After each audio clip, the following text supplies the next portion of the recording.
Connecting your thermostat to the internet is a very simple task. The first thing you'll want to do is access the menu of your thermostat. In the lower right corner, there's the menu button. Once you click that, you will get a selection. You'll need to scroll down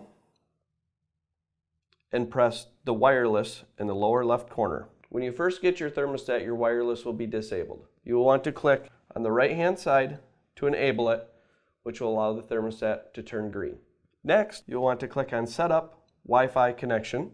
Then you will want to click Scan for available access points. At this point, your thermostat will automatically scan for any available Wi-Fi networks. Once your Wi-Fi networks are displayed, you can select which Wi-Fi network you'd like to connect your thermostat to. At this point, your thermostat will ask you to enter your Wi-Fi security key. Just start by tapping the white box, which will bring up a keyboard so you can enter your password.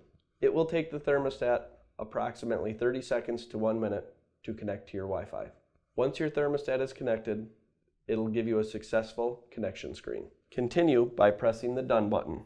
Once you've connected to your wireless network, you will want to click on My Evolution Registration Info. If you have a carrier system, it will say My Infinity, and if you have a comfort maker, it will say My Ion. However, all of these will work exactly the same. Once you are in the Evolution Registration Info screen, it will display the website at the bottom of the thermostat where you can create your online account. When you're creating your online account, it will ask you for the serial number, the MAC address, and the PIN number. Then you can follow your on-screen instructions on your laptop or desktop computer to complete your online registration. Once that is complete, you can download the My Evolution app from your app store or My Infinity or My Ion app and use the same login information that you used in your online account.